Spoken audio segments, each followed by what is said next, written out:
Salve Maria, boa noite a todos. Meu nome é Robson Nascimento e sou responsável pela seção de cartas do site da Monfort. Estamos iniciando agora mais uma videoaula ao vivo, cujo tema de hoje é a falsa direita e sua influência no movimento católico. Para tratar desse tema, nós temos a honra de receber hoje os professores Alberto Zucchi e Fernando Schlittmann. Antes de começar esse tema, nós vamos rezar uma Ave Maria. Em nome do Pai, do Filho e do Espírito Santo. Amém. Ave Maria, cheia de graça, o Senhor é convosco, bendita sois vós entre as mulheres, e bendito é o fruto do vosso ventre, Jesus. Santa Maria, Mãe de Deus, rogai por nós, pecadores, agora e na hora de nossa morte. Amém. Auxílio dos cristãos. Rogai por nós. Ave Maria, cheia de graça, o Senhor é convosco, bendita sois vós entre as mulheres, e bendito é o fruto do vosso ventre, Jesus. Santa Maria, Mãe de Deus, rogai por nós, pecadores, agora e na hora de nossa morte. Amém. Consoladora dos aflitos. Rogai por nós. Bem, os professores Alberto Zucchi e Fernando Schlittmann são autores de um artigo que nós publicamos recentemente no site da Monfort, tratando desse tema e tratando do pseudo-filósofo Olavo de Carvalho. Para começarmos o questionamento, nós vamos apresentar o tema. O professor Alberto poderia apresentar inicialmente o tema. Bom, boa noite aos nossos leitores, a todos os amigos aí que acompanham o nosso site. E acho que já fazia algum tempo que nós não tínhamos uma aula dessas de pinga-fogo, estamos retornando às aulas. Queria agradecer a todos aqueles que estão assistindo e começar mandando aqui um abraço, um salve Maria, para vários dos amigos nossos que estão aí pelo Brasil. Hoje alguns deles me escreveram e pediram para lembrar deles, então vou procurar lembrar de todos. Se eu esquecer alguém, pode ter certeza que é falta de memória, mas não é falta de estima, não. Eu queria cumprimentar o pessoal de baixo para cima no mapa. Curitiba, de Belo Horizonte, de Salvador, de Campo Grande, aí já mudou um pouquinho, né? Foi um pouco para o lado esquerdo do mapa, de Brasília, de Recife e de Manaus. Agora temos alguns amigos lá em Manaus que estão escrevendo para a gente. Então, cumprimento a todos, agradeço. E os nossos amigos aqui de São Paulo, que sempre nos acompanham, vêm à nossa sede, e aproveitar aqui para fazer um convite para todos que venham quando puderem, quando quiserem. Eu sempre repito, né? Na Monfort não tem inscrição, não tem taxa de adesão, entra na hora que quer, assiste a aula, assiste quanto quer, se quiser ir no meio, pode ir embora, na hora que chegar, entra sempre. Não tem chamada, não tem prova no final do ano, e a gente tem sempre as nossas aulas, aulas mais regulares, ao sábado à noite e domingo à noite. Durante também o final de semana tem outras aulas, durante a semana tem algumas aulas à noite, mas, vamos dizer, o cerne mesmo é no sábado à noite e no domingo à noite, sempre publicado no site, e todos aqui de São Paulo, quem tiver de passagem aqui, está convidado. Bom, hoje nós vamos falar um pouquinho a respeito da falsa direita aqui nesse pinga-fogo, né? Durante o programa aí, depois o Robson dá, quem quiser mandar perguntas, mandar mensagens, telefone, o Robson já passa para vocês. E isso daqui, esse é um tema que é sempre atual. A gente sabe que, na realidade, o combate à igreja não se dá só numa frente, se dá em duas frentes, o panteísmo e a gnose. Isso está muito discutido em todos os nossos temas, nos nossos trabalhos. Tem gente que diz que a gente vê gnose em todo lugar, a culpa não é nossa, se tem gnose em todo lugar, a gente vê gnose em todo lugar. Mas recentemente houve uma espécie que está chamando, né, nos meios políticos, nos meios, até mesmo nos meios eclesiásticos, uma reação conservadora, né? É claro que muita gente que está nisso está extremamente bem intencionada. Aliás, uma das coisas que a gente nota é a proliferação de pessoas interessadas na missa tradicional. Isso é uma coisa excelente. É claro que não tem gnose nisso, mas exatamente o demônio e aqueles que procuram conduzir a luta contra a igreja, percebendo essa ação da graça, percebendo essa reação, procuram desviar a reação. A gente costuma citar uma frase, não lembro se é o Lenin ou o Stalin, mas enfim... Lenin. É o Lenin, né? Lenin. Uma frase do Lenin de que o produto natural do comunismo é o anticomunismo. O comunismo ele é tão antinatural que se produz como reação o anticomunismo. Então ele dizia, antes que apareça o anticomunismo, façamos nós mesmos o anticomunismo. Né? Então, aqueles que aparentemente são conservadores, eles muitas vezes estão simplesmente fazendo com que essa reação seja desviada. Um caso muito citado também por nós é o da Revolução de 64, que foi uma revolução pela propriedade privada, contra o Jango, contra a tentativa de implantação de uma ditadura comunista no Brasil, e quando os militares subiram, o primeiro ato deles foi o Estatuto da Terra, que fez a reforma agrária que o Jango não conseguia fazer. Bom, nós vamos tratar do tema, talvez eu já esteja até me antecipando um pouco aqui as perguntas, e para isso que nós acabamos escrevendo um artigo, na verdade o Schlitter escreveu, eu completei alguma coisinha, o Schlitter, que é o nosso estudioso a respeito desse assunto, em que nós tratávamos dessa falsa, o que a gente costuma chamar de falsa direita, né? Mas que na realidade acaba prejudicando, como eu disse, uma outra forma, melhor dizendo, precisando uma outra forma de atacar a igreja. O Schlitter vai fazer um pequeno comentário a respeito do artigo e depois a gente começa aí a responder as perguntas. Uma das coisas que esses, vamos dizer assim, a parte mais radical dessa teoria, desse grupo conservador, é estar numa posição de fato cismática. Ainda que eles não se digam cismáticos, de fato eles são cismáticos. Eles vão tolhendo tanto a autoridade papal e vão desobedecendo tanto a autoridade papal que, de fato, já caíram em cisma, dizendo Francisco não é papa, Dom Odilo não é o cardeal de São Paulo, tudo isso daqui é um absurdo. Mas o Fernando dá aí uma resumidinha no artigo e depois acho, Robson, que a gente pode entrar nas perguntas. A gente quer falar da revista, não, esse artigo, se você quer começar se você quiser, Fernando, pode ser. Não, fala mais do artigo, do nosso artigo. Do nosso artigo. Isso, Certo. Bom, de uns anos para cá, o Olavo ele começou a mais explícito nas afirmações dele anticatólicas. E a máscara vai caindo, né? A idade vai passando, e as últimas afirmações dele que nós encontramos são completamente cismáticas, dizendo que o Papa Francisco não é Papa, e também insultos extremamente baixos, com palavrões, com toda sorte de baixaria contra o cardeal Dom Odilo, acusando ele de ser comunista, de estar excomungado e que, por isso, não seria, ele não seria mais cardeal, não seria bispo e os sacramentos dele, então, né, não seriam válidos e a batina dele seria uma fantasia. Eu estou resumindo com um palavreado que não foi o que ele usou. O que ele usou, quem conhece o Olavo sabe que o palavreado dele é bem baixo. Ele é viciado em falar palavrão, né? E, infelizmente, até certos padres acabam defendendo as atitudes do Olavo. Pois é. E o engraçado é que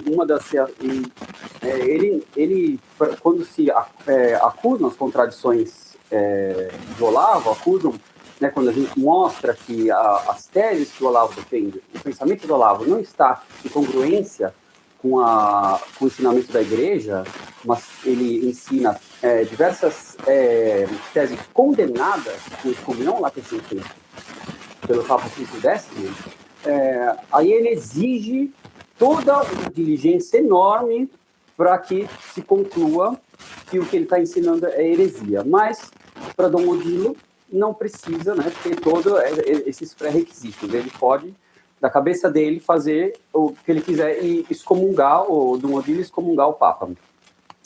E Só para complementar, né, Fernando, essa posição retratada pelo Olavo não é só dele, porque senão não teria importância, né? Ele ter dito que Papa Francisco não é Papa, uma coisa que afetaria muito pouco. O que a gente nota, e o artigo cita, são vários outros autores que vão, né, nessa linha. Quer dizer, isso daqui mostra uma corrente, mostra uma tendência. Daí a gravidade do assunto, né? E acaba aparecendo o Olavo um pouco como expoente disso e muita gente se apoiando nele e imaginando que essa é uma posição católica, quando de fato ela não é. E não só dele, mas de toda essa corrente. E no Facebook, o Olavo tentou se defender, né, mas sem nos citar, ou citando com apelido, mas ele não falou da questão do cisma.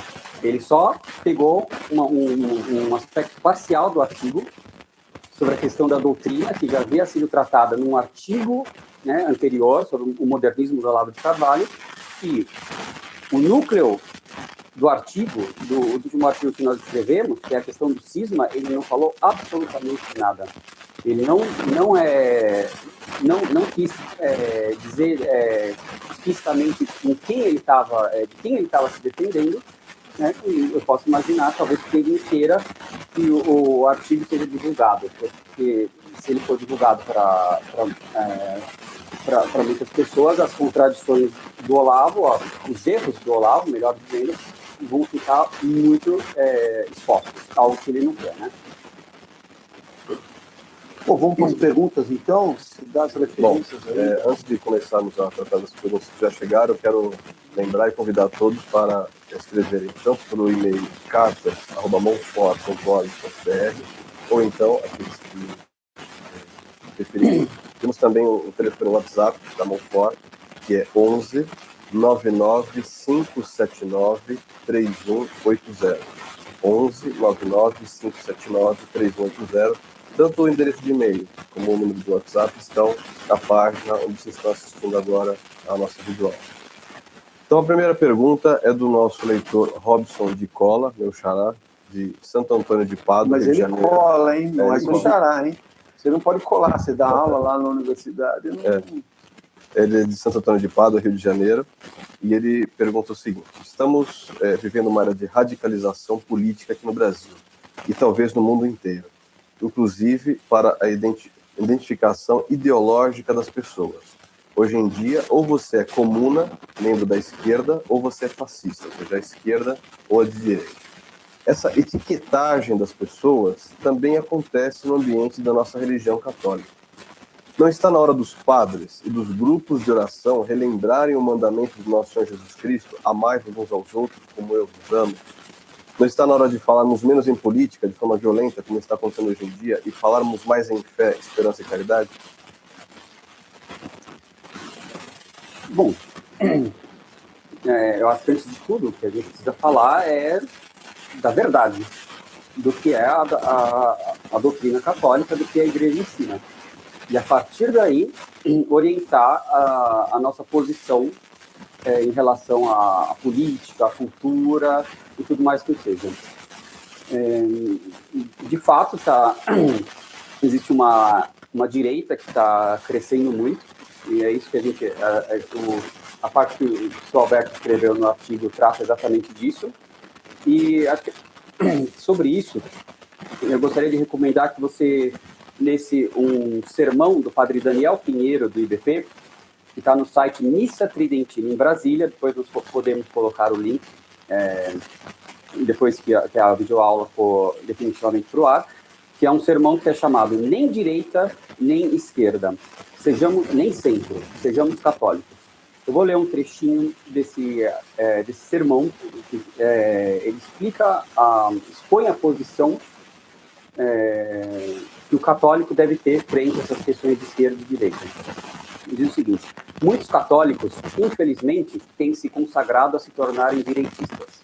Conhecem autores e autores direitistas eivados de erros, mas não conhecem o básico da doutrina da Igreja. não conhece os documentos papais denunciando os erros modernos. Por isso, não tem uma visão realmente ampla e profunda dos problemas, mas veem apenas os problemas na esquerda, porque eles torceram o pescoço para ver problemas apenas na esquerda. Falam da infiltração da esquerda, falam da conspiração esquerdista, mas não se dão conta que a infiltração contra a igreja vem também da direita, que a direita está no mesmo plano. Nós não somos os primeiros a denunciar e a reconhecer que existe uma infiltração de uma direita gnóstica. Nem o padre Daniel é o primeiro. A gente pode, por exemplo, Dom Lefebvre, ele reconheceu essa infiltração. Tem um livro escrito por um dos seus chofés, o Max Barret, Monseigneur Lefebvre Saint-Clément, e tem uma carta do Monseigneur Lefebvre ao seu chofer, tem até o facsímile da carta, e Dom Lefebvre fala o seguinte: mas em nossos seminários e na quase totalidade dos nossos priorados, nos opomos completamente a este mundo que navega nas águas turbulentas da gnose. Infelizmente... Pô, também Dom Lefebvre via gnose em tudo, pois lugar. Né? Que coisa. Porque ele era da uma forma, ele sabia, né? É isso. Pô, que a fraternidade processa isso. Infelizmente, temos que reconhecer que essas pessoas de espírito pervertido conseguem infiltrar-se nos meios que se defendem menos bem. Ou seja, onde é que essas pessoas se infiltram? As pessoas que não sabem se defender, as pessoas que são vulneráveis intelectualmente, que não têm uma formação intelectual, uma formação religiosa sólida. Essas pessoas são mais vulneráveis. As que não conhecem de maneira sólida a doutrina da igreja. Ele continua, Dom Lefebvre: estou perfeitamente de acordo sobre essa perigosa infiltração. Sei muito bem que uma ação secreta está sendo feita por esses meios incrédulos de direita para minar o bloco da tradição católica. Agradeço mais uma vez chamar a atenção para esse tipo de problema. Eu estava se referindo aqui a um padre, na época, em 1987, teve o padre Lechen, que era aluno do Jean Borrelat. O Jean Borrelat era um professor francês que foi ligado à tarica do Fritjof Schoen, a mesma tarica que o Olavo fez parte e depois se desligou. A mesma tarica em que o Rama Kumaraswamy, filho do braço direito do René Guénon, Ananda Kumaraswamy, fez parte. O que é uma tarica? Uma tarica é uma sociedade secreta ou discreta islâmica. No Islã, segundo a lei exotérica, né, o Alcorão, não é permitido ter interpretações do Alcorão. É só a letra. Mas, privadamente, em certos grupos fechados, é permitido que se faça uma interpretação, e aí se divulga interpretações esotéricas, junto com diversos ritos, e aí tem todo o esoterismo islâmico fundado nessas taricas. Mas o Fritjof Schoen, ele fundou uma tarica ecumênica, baseado nas ideias dele e do René Guénon. E havia o Jean Borrelat, se apresentava como católico e atuava em meios tradicionalistas da Fraternidade São Pio X, tinha contato com seminaristas, tinha alunos, e propriamente estava fazendo uma infiltração no meio tradicionalista em função dessas ideias gnósticas. A mesma coisa o Rama Kumaraswamy, que foi membro desse grupo do Fritjof Schoen, defendia as ideias dele e era professor de História da Igreja no seminário da Fraternidade São Pio X nos Estados Unidos. E ele foi o responsável pelo levante sedevacantista que teve, se não me engano, acho que foi em 88, em que 8 seminaristas, no dia seguinte da ordenação deles, entregaram uma carta a Dom Lefebvre dizendo que se desligavam da fraternidade e iam fundar um grupo sedevacantista. É claro que os 8 depois, né, não dá para ter unidade no cisma, todos se fragmentaram. E a gente está vendo que, apesar de eu achar, acho que não tem nada que a gente possa dizer que o Olavo ainda faz parte, né, dessa tarica, as ideias ele continua tendo. É o que está no artigo da revista Verbum. Ele defende lá escancaradamente as ideias do Fritjof Schuon. Ele vai fazer qualquer oposição que ele diga que ele faça ao Fritjof Schuon ou René Guénon, não passa de espuma de superfície, porque ele tá defendendo exatamente as mesmas ideias, de modo que o artigo que o professor Orlando escreveu contra o Olavo, há uns 15 anos atrás, continua atualíssimo, porque o Olavo não mudou, não alterou as convicções dele. Ele tentou jogar uma cortina de fumaça, né, sabe-se lá por quê, para despistar, mas agora, o último artigo da revista Verbo e alguns posts no Facebook dele, de 2 anos, estão dizendo que a teoria da unidade transcendente do Fritjof Schuon é irrefutável. Então, a gente tem aí, apesar de ele não estar atuando em função de um sheik, né, que está sob as ordens de um sheik, ele permanece com as mesmas ideias e está influenciando os católicos, né, e sobretudo os católicos que estão ligados à tradição. Deixa eu pegar outro aspecto, Robson, da pergunta. Claro. Porque acaba dando a impressão de que, e essa é uma ideia muito do movimento conservador, de que não vale a pena fazer um ataque como nós fazemos, né? Então, tem gente que diz, vocês brigam com todo mundo. Como então se o qualificativo adequado fosse briguento ou não briguento? A questão não é se nós somos briguentos ou não somos briguentos. A questão é se nós atacamos o que é errado ou se nós nos silenciamos diante daquilo que é errado. Então, a pessoa que vê um erro e se silencia dele para dizer, não vou brigar, ela comete um mal. Aliás, está nas obras de caridade punir os pecadores. Quer dizer, tem também que orientar aqueles, punir os que erram e orientar aqueles que não conhecem. Isso é uma obra de caridade. Então, a pergunta, apesar de não estar explícito, totalmente explícito, mas ela dá a impressão de que não seria o momento, então, olha, da gente esquecer tudo isso, a gente está brigando, está colocando rótulos, vamos rezar uns pelos outros, todos dar as mãos, caminharmos juntos.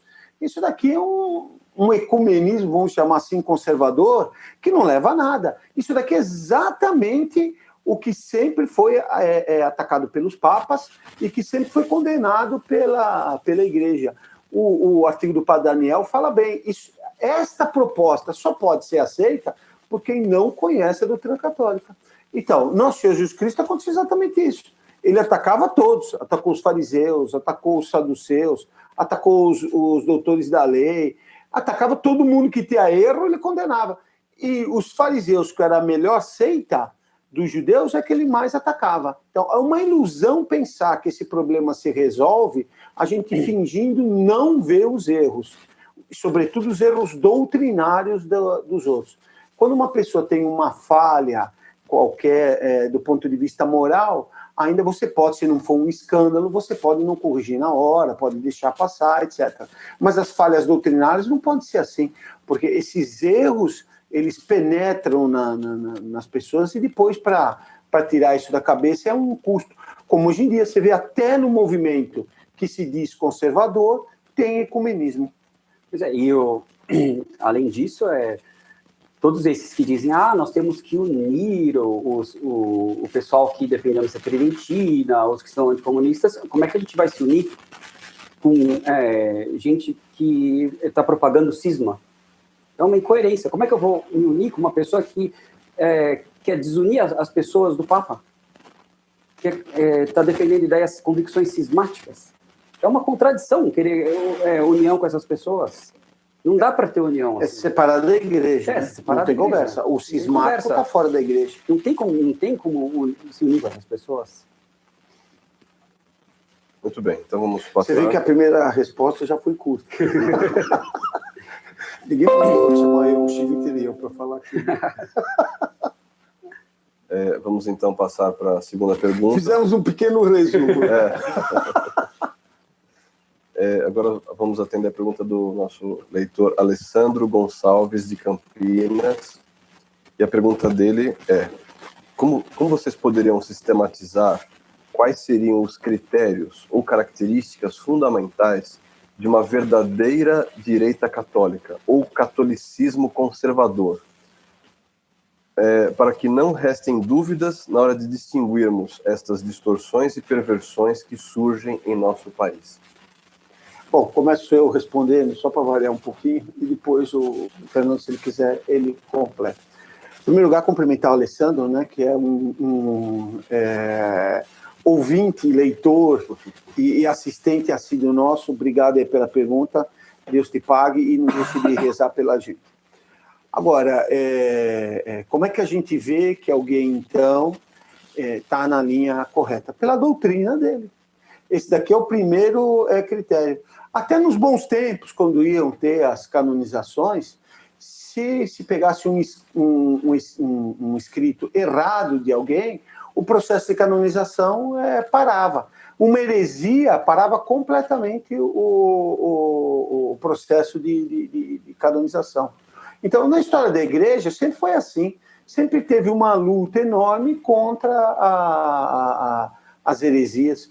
Então, como é que nós devemos ver se de fato um movimento está indo na direção correta e se convém apoiá-lo?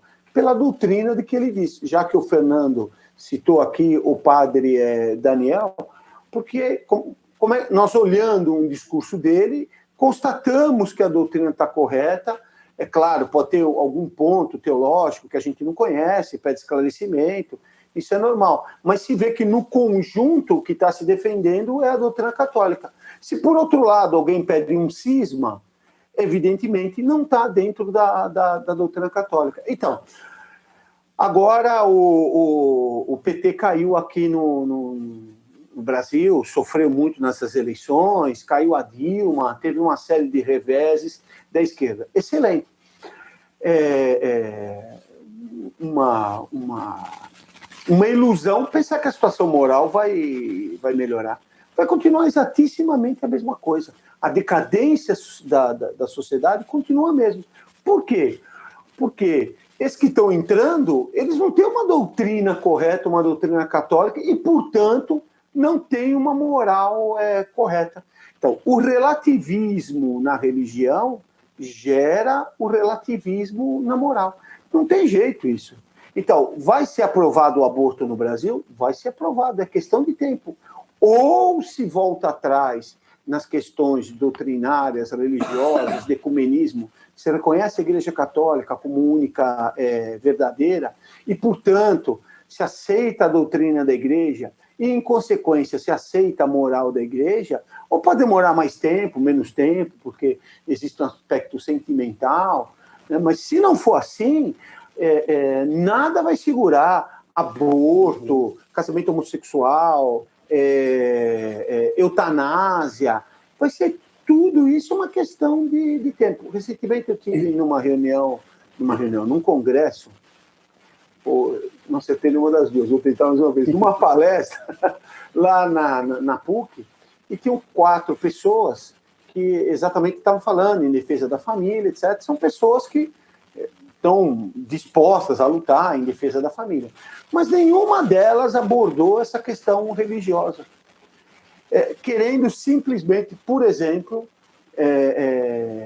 o doutor Ives, que evidentemente é uma pessoa que está lutando a esse respeito, mas parece que na palestra não se trata da questão religiosa, se trata da decisão do Supremo.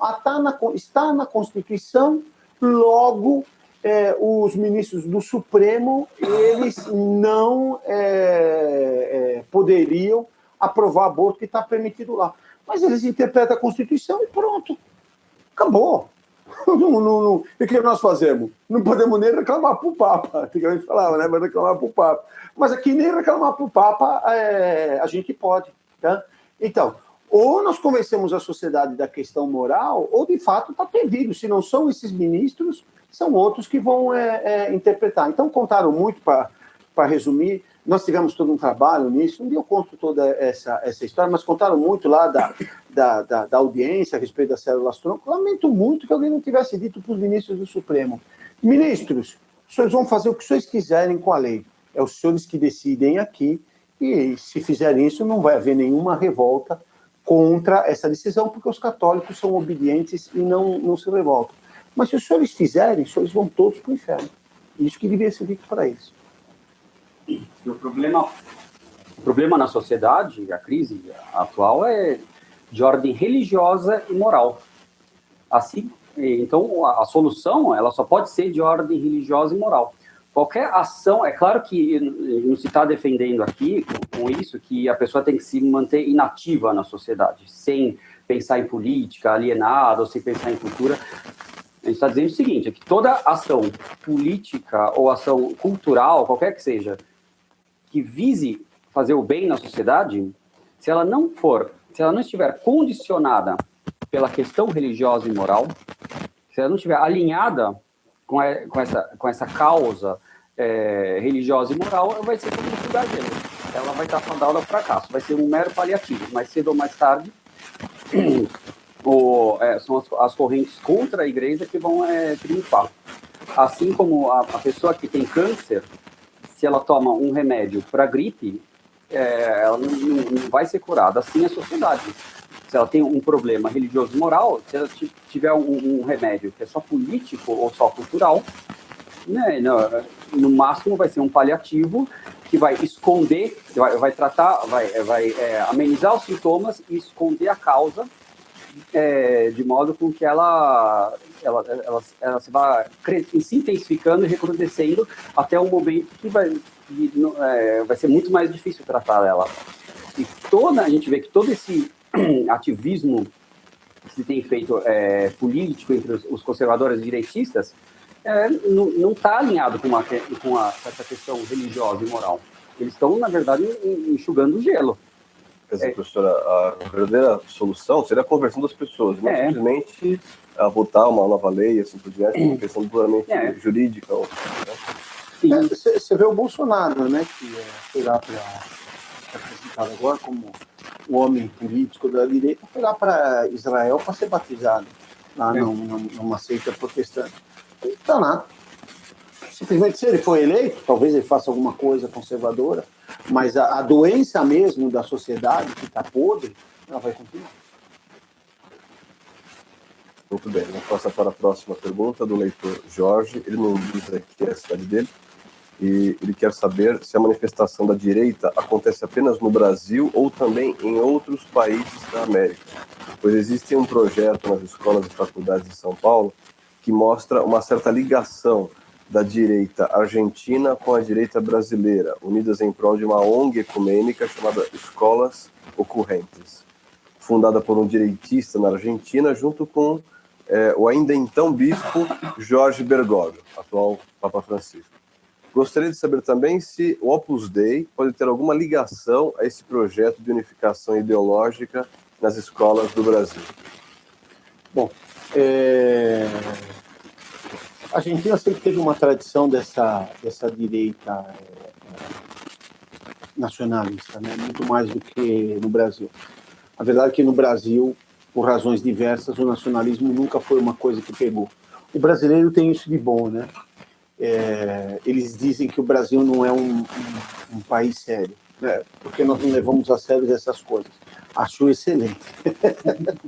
Acho que faz muito bem de não levar o brasileiro percebe que esse negócio aí não é sério e acaba negócio de pátria, etc. Vou morrer pela pátria, né? Não funciona aqui, e com toda a razão. Bom, de fato, eu não conheço profundamente esse tema das escolas ocorrentes. Eu já ouvi dizer.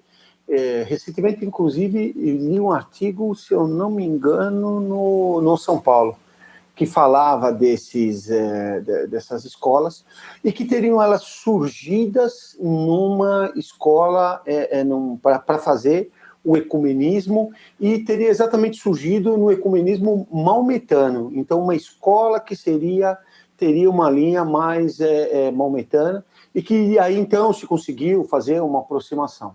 Então, sem conhecer os detalhes, se de fato, como parece, esses princípios são ecumênicos, vão levar aos mesmos desastres e não vão resolver coisíssima nenhuma, né? O ecumenismo, hoje em dia, ele é tratado como a grande regra que tem que ser seguida.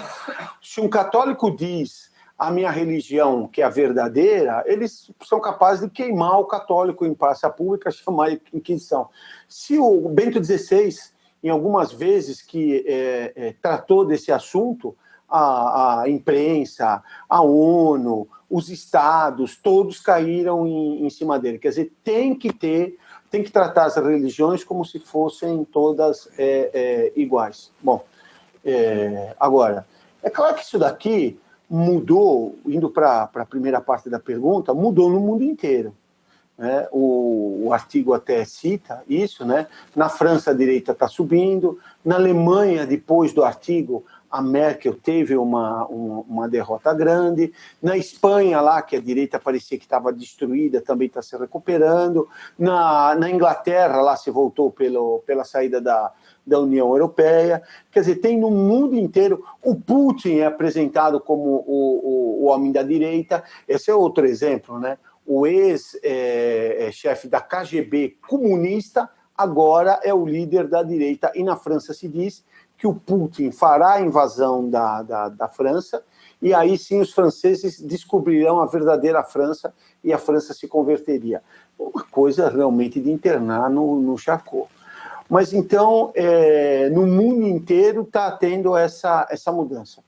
O pessoal não gosta, né, de dizer, quando diz isso, porque fala da teoria da conspiração.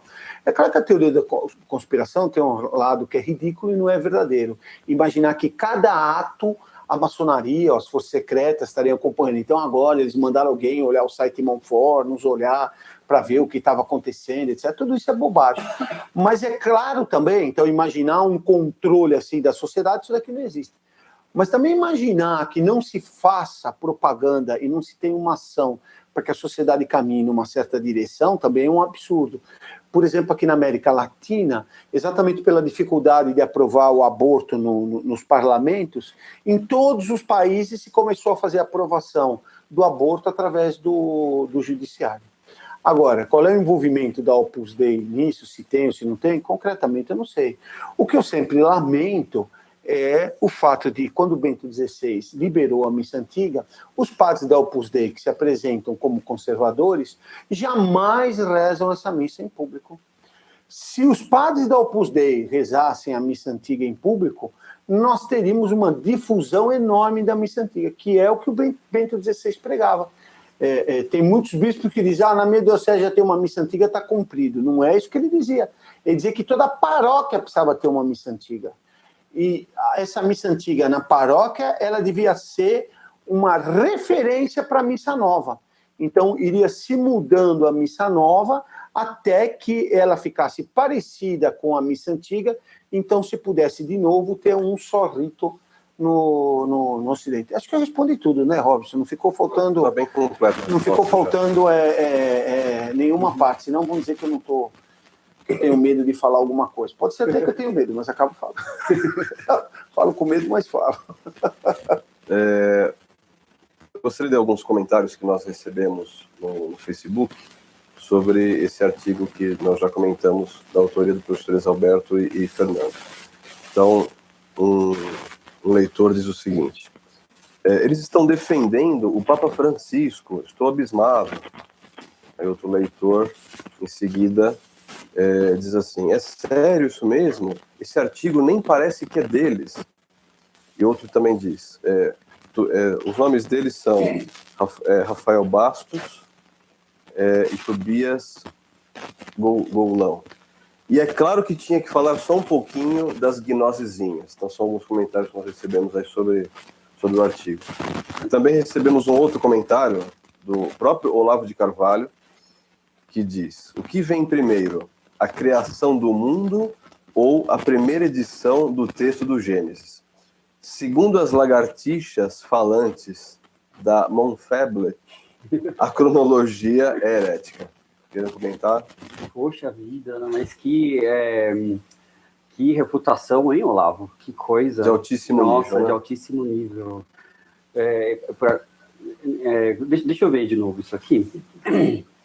Bom, quer dizer que a gente diz que a doutrina vem primeiro? É isso? Você sabe que a gente não fala isso. Todos vocês sabem disso. Agora, É óbvio que o que vem primeiro são as coisas em si. Só que você não tem né? a realidade. É a realidade. Só que você não tem acesso a Cristo se não for pela doutrina. Você não tem. Isso é uma coisa óbvia. Até está no artigo Modernismo da Olavo de Carvalho, está lá até uma citação do padre Calderon, refutando os neomodernistas, que são lá, os mesmos hereges que você gosta, né? O Henri de Lubac e o Urs von Balthasar, né? Esse pessoal todo que foi condenado por Pio XII. E ele diz o seguinte, o padre Calderon, é claro que ninguém gostaria de passar a eternidade estudando a Suma Teológica, e é muito mais preferível ter a visão beatífica. Só que você não vai conseguir ter a visão beatífica se não for através da doutrina. Você não vai ter acesso ao verbo que é Cristo, se não através do verbo mental da doutrina católica. É isso. É claro, né? Para você compreender a realidade, você precisa da realidade. Senão você não compreende a realidade. Então é claro que a criação do mundo tem que ser anterior à descrição da criação do mundo. Isso é evidente. Mas isso não quer dizer que nessa descrição que Deus fez, inspirando aqueles que escreveram a Bíblia, não tenha lá uma doutrina e um ensinamento sobre as verdades. Mas isso daqui qualquer criança percebe.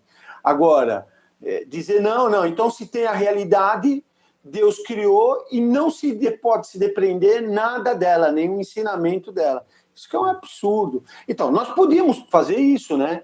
Em vez de estudar a Suma Teológica, em vez de estudar Aristóteles, todo mundo agora para e começa a fazer o pensamento para descobrir causa e efeito, ato e potência. Quantos iam chegar? Ninguém, né? E agora, a igreja ensina mesmo que a criação do mundo, o homem não consegue deduzir somente pela luz natural da razão. Ele não consegue dizer que o mundo foi criado do nada, ex nihilo. Ele precisa, isso é algo da revelação. São Tomás fala isso. Agora, o que ele está querendo dizer aqui? Que tem uma experiência que vai me dizer algo sobre a criação do mundo, que o mundo foi feito do nada? Isso aqui ele está estrebuchando aqui. A experiência sobre a criação do mundo é difícil. Né? Difícil, né? Como é que eu não tenho uma experiência sobre criação do mundo? E, Robson, aproveitando também, tem um dos autores que... As pessoas colocou aí no Facebook e que disse: que surpresa, vocês estão defendendo o Papa? Exatamente o contrário, não tem surpresa nenhuma. A gente defende mesmo o Papa. Isso daqui que não acredita que o artigo é nosso. Nós estamos defendendo o Papa Francisco. Mas isso daqui é óbvio que nós vamos defender o Papa. E se for necessário, nós vamos dar a vida pelo Papa. Isso não quer dizer que se ele fala alguma coisa errada, nós apoiemos. Vamos apoiar. Simplesmente, como ele é o Papa, ele é sucessor dos apóstolos, e foram os apóstolos, e São Pedro foi designado por Cristo. Então foi Cristo que deu autoridade para o Papa Francisco, e não a autoridade na Terra que possa julgá-lo enquanto Papa. Isso não quer dizer que se ele disser que 2 mais 2 é 5, eu tenho que concordar, vou dizer não, 2 mais 2 é 4. Isso não quer dizer que se ele dissesse que os casados podem, os recasados, os que estão em situação de divórcio podem comungar, quer dizer, não, então agora eles podem comungar. Continuavam sem poder comungar. O que acontece nesse caso? É um erro do Papa. O Papa errou. Como no passado erraram, desde São Pedro. São Pedro, quando negou Cristo 3 vezes, não deixou de ser Papa.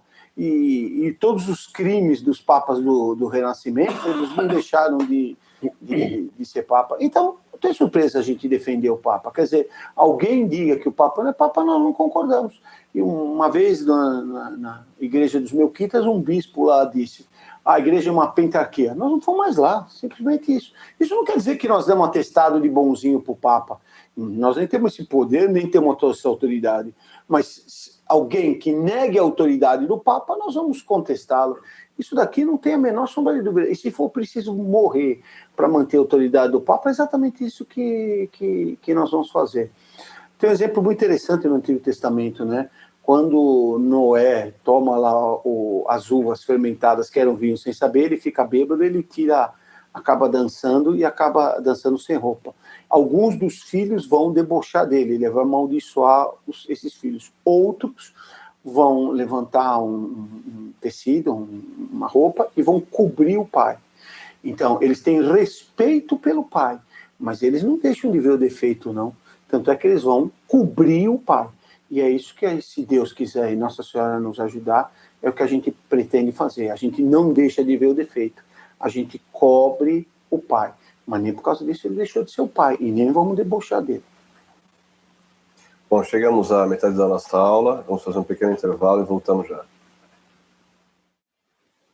Vamos dar início ao segundo bloco da nossa aula de hoje. Eu quero citar que aqui no nosso estúdio hoje nós temos o Henrique, da cidade de Barreiras, que veio nos conhecer lá de longe, né? Muito longe aqui de São Paulo. E temos o apoio dos trabalhos técnicos do Leandro Correia e do Diogo Schmidt, e também aqui do Marcelo de São Paulo. Temos alguns comentários que chegaram pelo Facebook, do Carlos Velasco, onde ele diz assim: já ficaram mais homenzinhos, agora tem de aprender a citar as fontes, como se nós não citássemos as fontes dos nossos trabalhos. E também de Jorge Velasco, dizendo assim: o pessoal que omite fontes. Então, poderia comentar, professor? A única diferença que tem no artigo, alguma coisa que eles falaram, é a questão do nome islâmico do Olavo. Eu não vi, né, nenhuma... eu achava que não era necessário citar o site deles, Prometeu Liberto, que já é uma coisa conhecida, mas tudo bem. O site Prometeu Liberto é que divulgou o processo penal que o Olavo sofreu, movido por alguns membros da Tariqa do Show no final dos anos 80, começo dos anos 90, e lá, nesse processo, consta as cartas do Martin Lins, que era o número 2 na Tariqa do Free Talk Show, essa correspondência do Martin Lins para o Olavo. Uma primeira correspondência, o Martin Lins chama o Olavo de Olavo, e recomenda a ele entrar no Islã. Na segunda, ele já não chama o Olavo de Olavo, mas de Cid Muhammad, que o Cid é mais um pronome, seria como senhor. Pois o próprio Olavo, num hangout que ele fez na internet, admitiu que o nome dele na Tariqa era Muhammad Ibrahim, mas aí ele falou que ele não se converteu ao Islã, porque o conceito de conversão não existe, né, lá na Tariqa do Islã. Não existe proselitismo, né?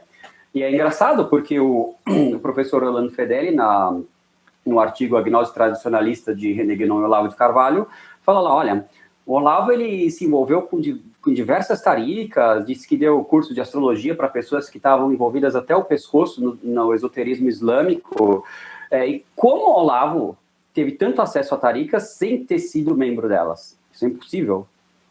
Tem passado por uma iniciação, e se ele passou por uma iniciação, ele tem um nome islâmico. E o professor lá debocha: qual será o nome islâmico do Olavo? Né? O professor, muito esperto, já sabia que ele devia ter um nome islâmico, e esse nome agora está divulgado, Muhammad Ibrahim. Agora, o site Prometeu Liberto, eles perderam completamente a credibilidade. Por quê? Eles denunciaram muita coisa corretamente contra o Olavo, e bem fundada, sobretudo o Caio Rossi. Mas, e sobretudo os Velascos, misturaram isso com tanta conjectura tosca, tanta suposição transformada temerariamente em certeza, que eles perderam a credibilidade. Eles tiveram argumentos muito fracos e insuficientes misturado com o material que eles poderiam ter usado com mais inteligência. Por exemplo, um dos argumentos toscos deles: eles acharam um site na internet com uma lista de nomes de maçons, estava lá o Olavo de Carvalho. Logo, o Olavo de Carvalho é maçom. Não, acho que é um argumento fraco. Primeiro, porque depois se descobriu, acho que um deputado homônimo, também chamado Olavo de Carvalho, lá do Sul, que era maçom. Olha, a gente não tem que... primeiro, para ser maçom, você não precisa ter carteirinha de maçom. O Olavo ele deve ser atacado pelas suas ideias e pelas afirmações dele. Concluir que o Olavo é maçom só pelo nome dele aparecer numa lista de maçons na internet é muito tosco. Depois, vocês me falaram: porque uma ex-aluna dele falou que ele é iniciado e grão-mestre de uma maçonaria romena. Ele está se baseando aí no testemunho. É um argumento fraco. Melhor seria se ele tivesse feito o seguinte, como a gente faz aqui na Monfort, que é o seguinte: veja esse argumento, né? como eu falei, concluir que o Olavo é maçom só pelo nome dele aparecer numa lista de maçons na internet é muito tosco. Fora que o nome é de um homônimo, né? Pode ser de um homônimo, mas então, no entanto, para ser maçom, não é preciso ter uma carteirinha.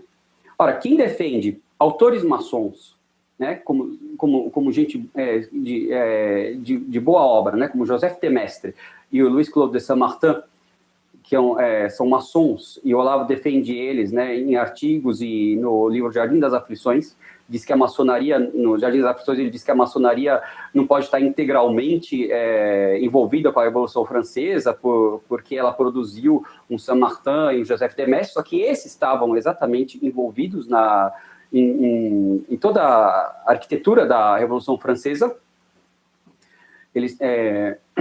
E, além disso, ele defende uma união da maçonaria com a igreja.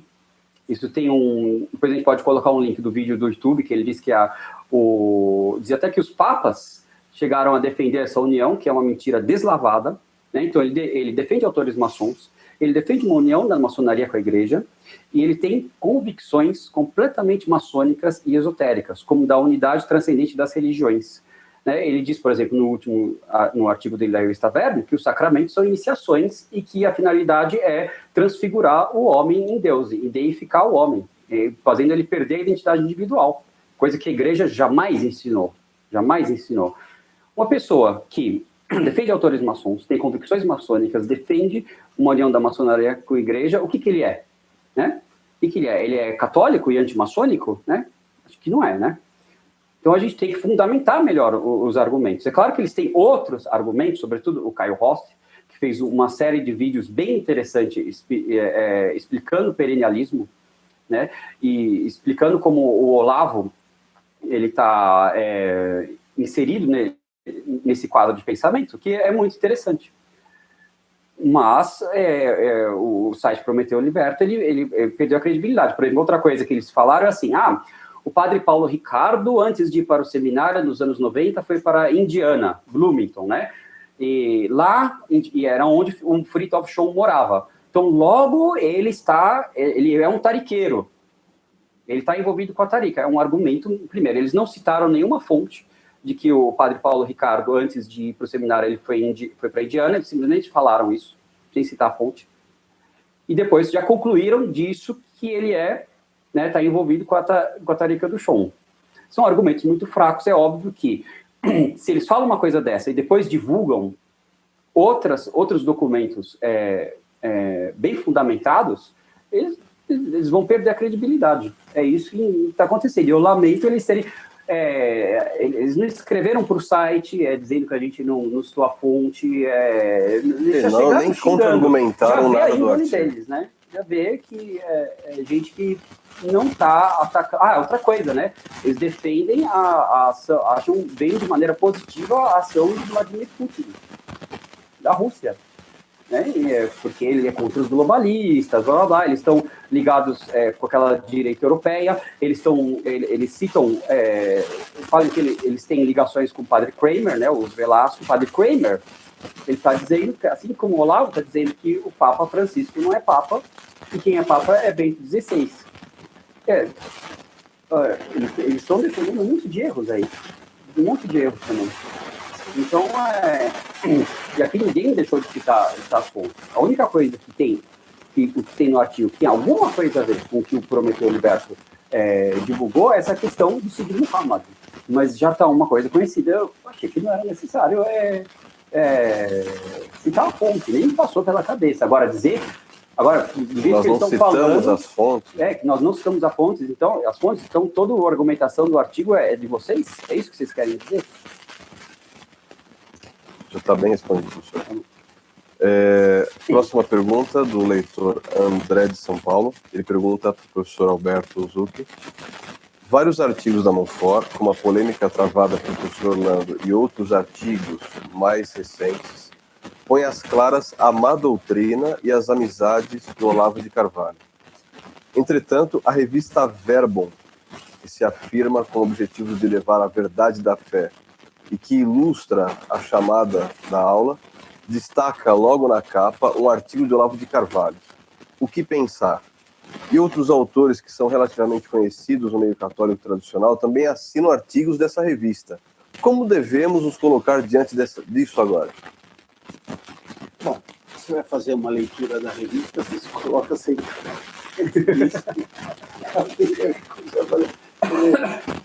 vai cansar um pouco porque a revista é grande. Na realidade, a revista está aqui, né? Porque exatamente tinha o artigo do Olavo, essa revista aqui, e uma conhecida minha que me deu a revista. Eu não sei se ela me deu, eu já peguei, mas enfim, já risquei toda a revista, né?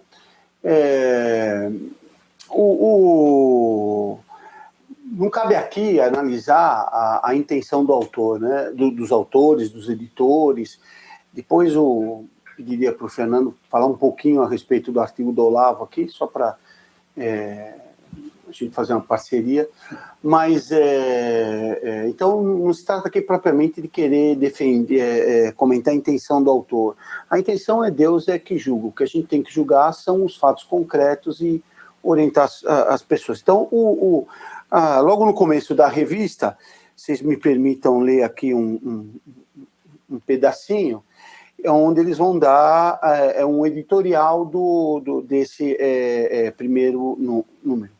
E eles, então, começam falando da crise espiritual, que ela se estendeu pela política e que isso gera uma desagregação da sociedade, que a situação contemporânea é dramática, e diz: porém, estamos convictos de que a hora é grave e cabe aos homens de bem o dever moral de se unirem para criar anticorpos com o propósito de conter as atuais configurações da barbárie. Então, eles deram um aval para todo mundo que escreveu aqui.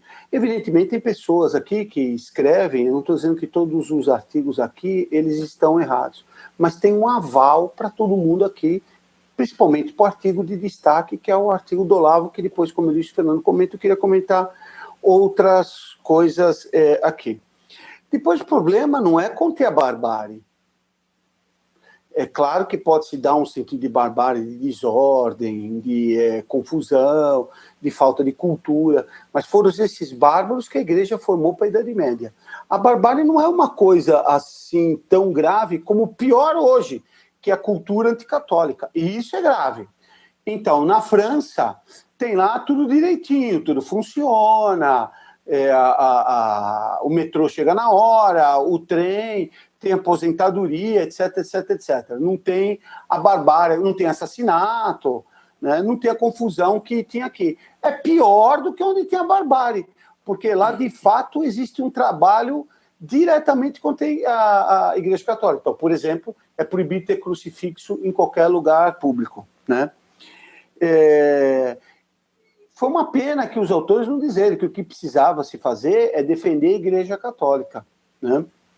Eles dizem, no contexto brasileiro, particularmente aflitivo, a revista Verbo surge com a intenção de apresentar esse crucial momento histórico à luz da bimilenar tradição apostólica. É a Igreja Católica? É melhor ter dito, é da Igreja Católica. Não fazer uma coisa assim meio escondido. Parece um pouco a palestra que eu fui. Todo mundo tem receio de dizer, não, nós estamos aqui para defender a Igreja Católica, sim. E sem defender a Igreja Católica não tem solução. Sem defender a doutrina católica não tem solução. Comento rapidamente. Então, como eu disse, tem alguns artigos aqui que são interessantes, tem lá o interesse, até um amigo particular meu, o professor Andietti, mas esses artigos acabam fazendo o quê? Eles acabam escondendo os graves erros que tem em outros artigos. Então, parece... Por quê? O que deu força, por exemplo, para a teologia da libertação? Não foi o Boff. As teorias do Boff até assustam. Pregar revolução social, pregar desapropriação, tudo isso assusta. O que deu força para o Boff foi o pessoal da teologia da libertação, que de fato ia na favela distribuir comida para os pobres. Aí todo mundo diz... imagina se a teologia da libertação é ruim. Eu conheço um fulano que vai lá e dá comida para os pobres, vai na favela, busca água, faz isso, aquilo, outro. E aí passa a doutrina do Boff, que é contra a propriedade e contra a igreja e contra a religião pelo ecumenismo. Então, evidentemente, não estou dizendo que as pessoas que escreveram artigos que estão corretos tinham essa intenção. Como eu disse, não estou julgando aqui a intenção, mas isso daqui aconteceu. Então, por exemplo, tem um artigo do Carlos Ramalhete, que é um velho conhecido nosso, que vai dizer aqui, vai defender que no Brasil todo mundo é católico, que até os protestantes, ou quem não vai na missa é católico. Mas é uma contradição com o editorial. O editorial está dizendo que tem uma crise enorme. O Ramalhete, lá no meio, vai dizer esse absurdo de que, então, todo mundo é católico. Então, ele diz aqui que o IBGE apontou o número de católicos, mas que isso não é argumento. Não sei por que não é argumento. É óbvio que diminuiu o número de católicos e é óbvio que o IBGE ainda é otimista. Está se falando que 54% da população brasileira, se eu não me engano, é católico. É óbvio que não é esse número. Se chegar a 10%, tá bom. Católico, nesse sentido, de gente que pratica a religião. Mas olha só o que ele diz. Olha, esse argumento só faria sentido, então, do IBGE, para quem não fosse católico. Isso ocorre por várias razões, mas a principal delas é que nosso bom Senhor nos ensinou que o joio do trigo só serão separados no fim dos tempos. Então, ele mais ou menos diz que todo mundo é católico. E aqui ele completa. A igreja é de todos, não apenas dos santos e perfeitos, como eu vinha dizendo. Não é propriamente a igreja é de todos. As pessoas pertencem à igreja, mesmo quem está em pecado mortal pertence à igreja. Mas a igreja não é nossa. A igreja não é nem dos virtuosos. Não vou lá e pego a igreja e sou dono da igreja. Mas, enfim, uma imprecisão. Então, a igreja de todos. Isso faz com que o mal católico, por ele ser um protestante tentando ser católico, como o católico americano, ou um católico tentando ser protestante, como o crente brasileiro, seja apenas outro mal católico, entre bilhões, um membro normalíssimo da Igreja Una, Santa, Católica e Apostólica. Quer dizer, então, que o fulano que é protestante, ele é católico? O fulano que está em estado de pecado mortal continua sendo católico, o fulano que é protestante, não. O fulano que diz uma heresia, ele está fora da igreja. O protestante, então, que nega a virgindade de Nossa Senhora, ele deixou de ser católico. Para ele não, um ecumenismo, todo mundo aqui é católico. E diz, a diferença entre o crente brasileiro que vai cantar com os amigos numa porta de garagem em ir à missa e o católico brasileiro que, do mesmíssimo modo, vai fazer churrasco e beber cerveja em vez de ir à missa, é irrelevante. Coisíssima nenhuma. É muito relevante. Porque o fulano que deixou de ir à missa para fazer churrasco cometeu pecado mortal, uma coisa gravíssima. Se morrer, ele vai para o inferno. Mas o crente deixou de ser da igreja, porque ele cometeu uma heresia. Então, você está vendo que a revista já tem esse erro. E tem outros.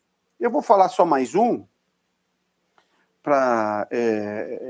só para a gente passar aqui. Depois o Fernando fala rapidinho também do artigo do Olavo, vou falar bem depressa. É um artigo sobre a encíclica Amor e Letícias, do padre José Eduardo de Oliveira e Silva, que eu conheci, tive a alegria de conhecê-lo, que é um homem que conhece muito mais teologia do que eu, mas infelizmente aqui tem obviamente um engano. Então ele começa falando Amor e Letícia e diz que o Papa apresentou em 19/3 de 2016 a encíclica e diz: o texto, por sua redação propriamente genérica, deu ocasião a uma série de interpretações em descontinuidade com a reta tradição moral católica, interpretações que precisamos corrigir. Eu repito, o texto, o que o Papa Francisco escreveu, por sua redação propositadamente genérica, não sei de onde ele tirou isso, mas ele diz então, o Papa quis fazer um texto muito genérico, e isso deu ocasião a uma série de interpretações de descontinuidade com a reta tradição moral católica. Se ele tem razão, Amor e Letícia é ruim. Não tem por onde evitar. Não tem como negar isso. Por quê? Porque é um texto que faz com que as pessoas errem. E ainda foi feito de modo proposital para isso. Exatamente o que aconteceu com o Vaticano II. É um texto dúbio que leva as pessoas ao erro. Então, as pessoas que não conhecem teologia, que são a grande maioria dos católicos, elas acabam sendo induzidas a erros, porque, segundo o padre José Eduardo, o texto propositadamente foi genérico e deu ocasião para esses erros. Não tem jeito. Isso daqui tem que ser uma crítica, não uma defesa da Amor e Letícia. Então, ele vai dizer, algumas pessoas menos formadas em teologia moral, meu caso, e o caso de 99, acho que 9% dos católicos, porque a gente não estuda teologia moral. Quem estuda teologia moral eram os padres do seminário, agora nem mais os padres do seminário estudam teologia moral. Mas quem deveria estudar teologia moral? Os padres do seminário. Então, algumas pessoas menos formadas em teologia moral poderiam entender que a abordagem do Amor e Letícia forçosamente privilegia a circunstância sobre o objeto moral, quase subvertendo a relação de precedência destes sobre aqueles. O tema em si mesmo é complicado. Ou seja, quem não estuda teologia moral, quem não conhece teologia moral, lendo a encíclica, então, acaba sendo levando que as circunstâncias, elas dispensariam a pessoa de cumprir as regras. Ora, aquilo que serviria para instruir os católicos, então, está servindo para levar os católicos a um erro, segundo o padre Zé Eduardo. Então, tem que criticar, não pode elogiar. Não tem jeito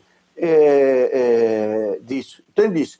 Uma primeira resposta é que, para compreender Amor e Letícia, precisamos pressupor todo um magistério precedente a respeito. Então, se para entender o texto eu preciso do magistério precedente, então uso o magistério precedente. Em vez de usar Amor e Letícia, uso a Casto Connubii. É o que eu faço. Para ensinar esse tema, vou usar a Casto Connubii.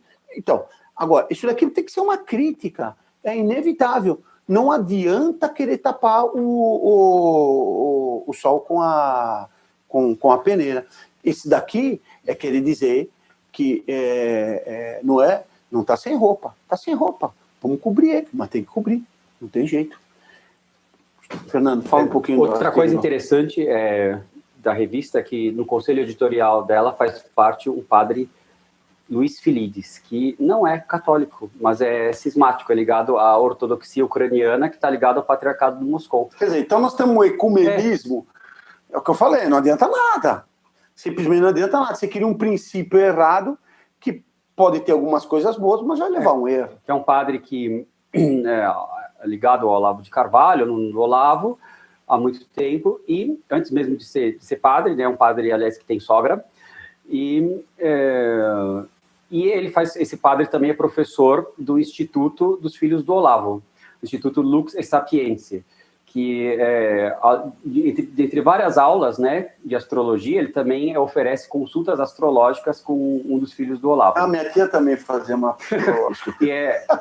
Já que para citar fontes, né, então o site Prometeu Liberto, ele escreveu várias coisas interessantes a respeito desse Instituto Cultural, o Caio Rossi, sobretudo, mas pena que em meio a os irmãos Velasco fazendo tantas conjecturas forçadas, né? Tanto que eles divulgaram lá sobre esse instituto, descobriram lá que o filho do Olavo é muçulmano, divulgaram uma tese da PUC muito interessante sobre mística islâmica, que aparece lá numa foto o filho do Olavo, no meio de uma tarica lá em Itacoaquecetuba, e também a mesma tese cita o Olavo, mas não faz a ligação entre os dois. Ora, é óbvio que o autor dela deve ter conhecimento, né, de que o muçulmano lá de Itacoaquecetuba é o filho do Olavo de Carvalho. Agora, como é que pode fazer parte de um conselho editorial de uma revista que se diz católica, um padre que é cismático, né, que é ligado ao patriarcado de Moscou, e, além disso, é professor de um instituto que oferece consultas astrológicas. Isso para resumir bem, porque daria para dar umas 3 aulas sobre esse instituto aí, porque o material é farto. E sobre o artigo do Olavo, é um artigo que poderia estar tranquilamente na revista Planeta, uma revista esotérica. Porque, olha... Então, é um artigo de outro mundo. É um artigo de outro mundo, viu? Porque, vou citar, não dá... O artigo é longo, eu vou citar só um trechinho aqui, que ele fala da questão da iniciação. Ele expõe aqui a questão do perennialismo, né, do René Guénon e do Fritjof Schuon. Ele fala o seguinte: por meios de ritos de iniciação, Os membros da elite obtêm já em vida e muito acima da mera salvação, ou seja, existe algo na religião que está acima da salvação, né?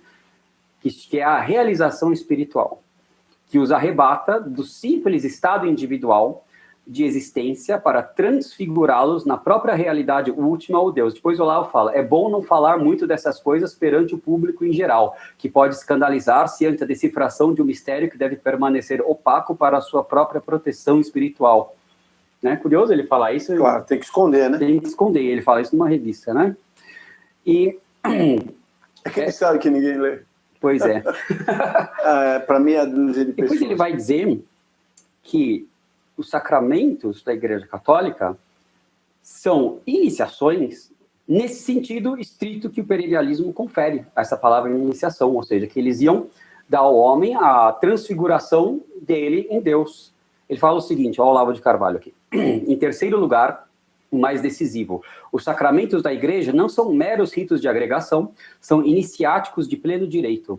Não dão acesso somente à comunidade de fiéis ou à sua egrégora ou consciência coletiva, mas deu iuvante ao conhecimento mais íntimo da realidade suprema que um ser humano pode aspirar. Entre parênteses, não sou mais eu que existo, diz o apóstolo, é Cristo que existe em mim. Então ele quer dizer que a pessoa... E essa definição de sacramento não tem nada a ver com a definição de sacramento da Igreja Católica. O sacramento não é nada disso. E não é isso que São Paulo está dizendo. Não tem rito de iniciação nenhuma. Pois é, aí para defender, né, ele diz o seguinte, João Paulo II, no seu catecismo, declara explicitamente que os sacramentos são os passos da iniciação cristã, o que não é concebível que, num texto tão formalmente doutrinário, usasse o termo como mera figura de linguagem. Ora, ele ainda está usando o Papa João Paulo II para fundamentar essa tese delirante. É óbvio que tem duas opções. Ou João Paulo II não usou o termo iniciação com o mesmo significado que Olavo atribuiu, e realmente é um termo ruim, o Papa, infelizmente, ele se expressou mal, não devia ter usado esse termo, ou, se João Paulo II usou nesse sentido atribuído por Olavo, é óbvio que o Papa está errado. Não tem outro sentido, porque a Igreja nunca disse que o homem se torna Deus, que ele é transfigurado em Deus e perde a sua individualidade. Isso aqui é uma tese absurda, até tanto que, se a gente for pegar o livro do Schum, que ele diz que é irrefutável, a Unidade Transcendente das Religiões, lá na primeira página já cita o Mestre Eckhart. Ele usa uma citação do Mestre Eckhart que diz que existe algo de incriado no homem, que é o intelecto.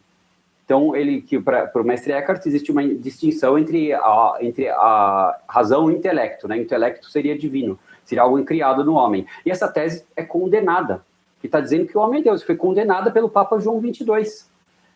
Agora, a Igreja nunca defendeu essa loucura que ele está dizendo. E aí depois o Olavo fala o seguinte, que todos os cristãos que receberam o sacramento são, portanto, iniciados no sentido estrito que o perennialismo dá a essa palavra. É absurdo. E depois ele diz o seguinte, que as tradições materialmente diferentes convergem na direção de um mesmo conjunto de princípios metafísicos é algo que não se pode mais colocar seriamente em dúvida. A tese da unidade transcendente das religiões é vitoriosa sobre todos os aspectos. É uma tese completamente gnóstica, completamente contrária a tudo que a Igreja ensina. É completamente contrária. Ecumênica, né? Ecumênica. E o ecumenismo, mas eles falam, não é ecumenismo, porque, porque não é o ecumenismo exotérico, mas é um ecumenismo esotérico, né? Eles fazem essas distinções para distorcer a consciência. O ecumenismo condenado é dizer que fora da Igreja é salvação. Então, respondendo para o André, olha, André, o erro é imaginar que fora da Igreja é salvação. A doutrina católica é clara, fora da Igreja não há salvação. Esse é o dogma. Negar isso daqui é negar a doutrina católica, é se pôr fora da Igreja e, portanto, se pôr fora da salvação. E ainda tem um vídeo do Olavo falando sobre o perennialismo no Guénon, que ele fala o seguinte, olha, ele diz que na Tariqa do Schum, né, nas teses do Guénon, se teria o esoterismo islâmico como feixe de abóboda que dá a unidade, né, que unifica todas as outras religiões nele. E o Olavo fala o seguinte, olha, eu acho que se vocês, os tariqueiros, estão fazendo algo que vale, não é o Islã que está no topo, mas é Cristo. Então, Cristo seria, né, o verbo de Deus seria aquele que dá responsável por unificar esotericamente todas as religiões. Então, é óbvio que essa tese é absurda, é completamente absurda, assim, tá escancarada aqui. Então, na revista católica, tem uma tese ecumênica. Da revista Planeta. Aparece lá no Ramalhete, dizendo que todo mundo é católico, e o Olavo dizendo que, então, a doutrina é tudo mais ou menos, vem todas elas de um ponto comum e leva para um ponto comum. Ou seja, mais ou menos as grandes religiões, todas elas se equivalem. E que elas levam esotericamente para fundir o ser do homem com o ser de Deus. Então, você vai ser uma gota no mar da divindade. Basta ler o catecismo, que é um conhecimento básico de catecismo, já ensina que o homem não vai perder a sua individualidade, a sua substância, né, individual no céu. O que vai acontecer é que ele vai ter uma participação em Deus tão intensa e sobrenatural que ele vai ser como um pedaço de ferro que está queimando com fogo, que adquire as qualidades do fogo, mas sem se tornar em si fogo. Mas ele ganha a luminosidade do fogo, a capacidade de transmitir luz, e o calor do fogo, a capacidade de transmitir calor, mas continuando ferro, continuando um pedaço de ferro. Assim é o homem no céu. Não existe essa coisa de se tornar Deus. Isso é uma tese gnóstica. Isso é óbvio. Agora vamos dizer que a gente está vendo gnose em tudo. Pelo amor de Deus. Já pensou você se transformar na própria sogra no céu lá? Não é céu. Vamos passar à próxima pergunta do leitor Alberto de Goiânia. E ele diz que hoje em dia movimentos direitistas ligados à monarquia adquiriram bastante força. Nesse sentido, gostaria de saber se a Monfort acha que a monarquia poderia ser um passo para o Brasil mais católico. O professor Alberto poderia começar? Primeiro, cumprimentar agora o meu xará, o Alberto lá. Esqueci de citar o pessoal aí de Goiânia, hein? Você me desculpa. Para ser rápido, porque o nosso tempo está acabando, né? Tem muitas perguntas, mas enfim. É claro que a monarquia não resolve nada. A monarquia não resolve nada em nenhum lugar do mundo. Quer dizer, na Espanha, a monarquia levou a Espanha a ficar podre. Na Holanda, na Bélgica, na Inglaterra. Não, em lugar nenhum a monarquia resolveu coisíssima nenhuma. Então, a monarquia é a melhor forma de governo. Isso isso é evidente. Mas, na nossa situação concreta, a monarquia não vai resolver nada. É uma fantasia. Não, é só mais uma ilusão. Então, o Dom Bertrand, por exemplo, é escravo do Dr. Plínio. Como é que ele ia Plínio ficar... Miguel. Como é que ele ia ficar rei? E escravo. E os outros príncipes? Os outros príncipes têm as ideias liberais. O que vai ajudar isso? A única coisa que acontece é que se voltasse a monarquia, ficava mais difícil de dizer essas pessoas estão erradas. Quer dizer, é um príncipe, é um representante não sei do que, mas não resolve nada, não, Alberto. Mas então, são vocês que vão resolver? Claro que não somos nós que vamos resolver, imagina só. Só faltava isso. Se eu resolver salvando minha alma, para mim já é um grande lucro. E ajudando a minha família e algumas pessoas já é um grande lucro. Como é que vai resolver isso? Vai resolver com um Papa Santo, vai resolver com gente santa, que Deus vai dar as qualidades para isso. Nós, para fazer esse videozinho aqui, temos um esforço enorme, etc. Uma hora que vier que Deus quiser, ele resolve. A gente não se aposenta, continua lutando. Mas nem por causa também que não vai resolver, que a gente vai aceitar qualquer ideia. Imagina a monarquia. Era só essa que me faltava mesmo. Ainda tem que ir lá beijar a mão de Dom Bertrand. Aí sim, pelo amor de Deus. Como que foi? Já imaginou eu beijando lá a mão de Dom Bertrand? Como foi formada a nobreza na Idade Média? Foram aquelas pessoas que eram uma elite e que apresentavam um certo grau de virtude acima do comum e eram capazes de atitudes heróicas, de sacrifício pelos outros. A nobreza não era, assim, é o sangue azul, então, é o título.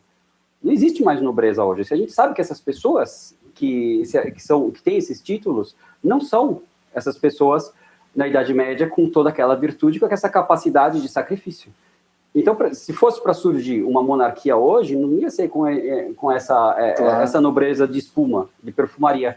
Precisaria, primeiro, ter uma grande conversão, uma maioria se converter, dessa grande conversão que haveria na sociedade, surgiriam algumas pessoas de destaque por sua virtude, por sua nobreza verdadeira e não por uma nobreza de título, de papel, e essas pessoas naturalmente iam ter um papel de destaque de liderança. É assim que a monarquia surge. Não surge. Eles querem fazer uma votação democrática para eleger o rei. Para eleger o rei. Que isso? É contraditório. É completamente contraditório isso. Ainda mais colocar um rei que é escravo de um outro homem. Por isso eu sempre dizia, né, na Idade Média, o nobre que tivesse um comércio perdia o título.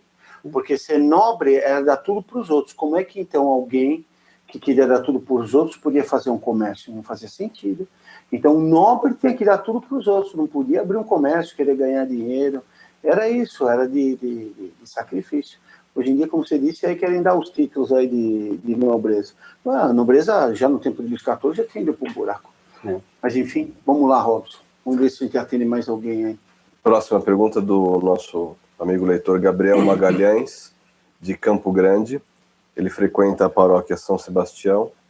Qual é o nome, Robson? Gabriel Magalhães. Nós tivemos agora em Campo Grande, um amigo nosso de lá casou e então nós fomos até lá e tivemos uma grata surpresa lá no final do casamento. Dos nossos amigos lá acabaram cantando as músicas do Cancioneiro da Monfort. Queria agradecer especialmente aos nossos amigos lá de Campo Grande. Ele gostaria de saber se há vídeos ou provas em algum site onde se diga que Olavo de Carvalho se declarou gnóstico. Se ele se declarou de fato gnóstico. Pois ele diz que tem colegas dele que são católicos e que são de linha direitista e que acabam seguindo a linha de Olavo de Carvalho. É óbvio que ele não vai se declarar como gnóstico, assim, mas ele aqui nesse artigo não tem escapatória, não tem como interpretar bem esse artigo, está escancarado. Ele defende posições gnósticas, defende posições gnósticos. É claro que ele não quer dizer que ele é gnóstico, ele não quer aceitar isso, porque se ele fala que ele é gnóstico, os católicos vão parar de dar ouvidos para ele. E é exatamente isso que os católicos têm que fazer. Mas também o Lula se diz católico. O Lula se diz católico. Então, para isso, todo mundo agora vai seguir o Lula? Mas o Lula se diz católico. A Dilma, na primeira eleição dela, foi lá ler o Evangelho na missa do padre Marcelo. Meninos, eu vi. O pessoal já esqueceu. Mas ela foi lá toda pomposa lá e leu o Evangelho na missa do padre Marcelo Rossi. Mas então ela ficou católica? Quer dizer, eles fazem todas as leis contra a religião e depois vai lá, mas o fulano é muito católico, ele leu lá o livro. Agora, o Zé Serra. O Zé Serra está expulsando a Venezuela do Mercosul. Ótimo. Claro que tem lá uma ditadura marxista lá com o Maduro que está prestes a cair de podre. Tá certo? É claro. Agora, por causa disso ele ficou anticomunista? Quer dizer, o Zé Serra, antes da Revolução, ele teve naquele comício famoso da Praça 15, onde ele pedia para o Jango fechar o Congresso e fazer a ditadura comunista. Ué, ele sempre foi ligado à esquerda, teve lá com a Allende, etc. Agora, então, porque ele pediu para a Venezuela sair do Mercosul, então ele ficou anticomunista?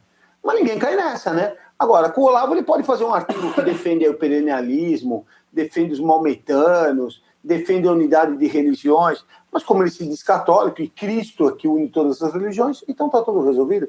Mas tenha santa paciência. Esses católicos são muito ingênuos. Nosso Senhor já alertava, né?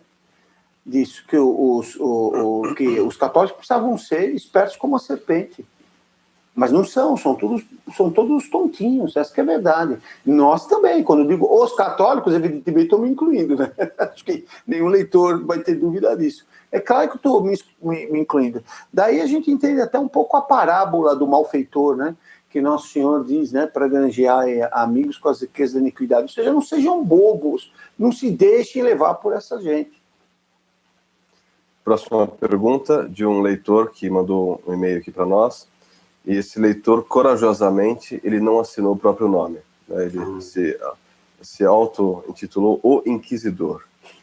Então, ele diz o seguinte... Agora fiquei com medo, hein? Então, esse corajoso leitor diz o seguinte... Pelo menos se for me queimar, né? não usa lenha verde, né? A lenha verde que faz fumaça.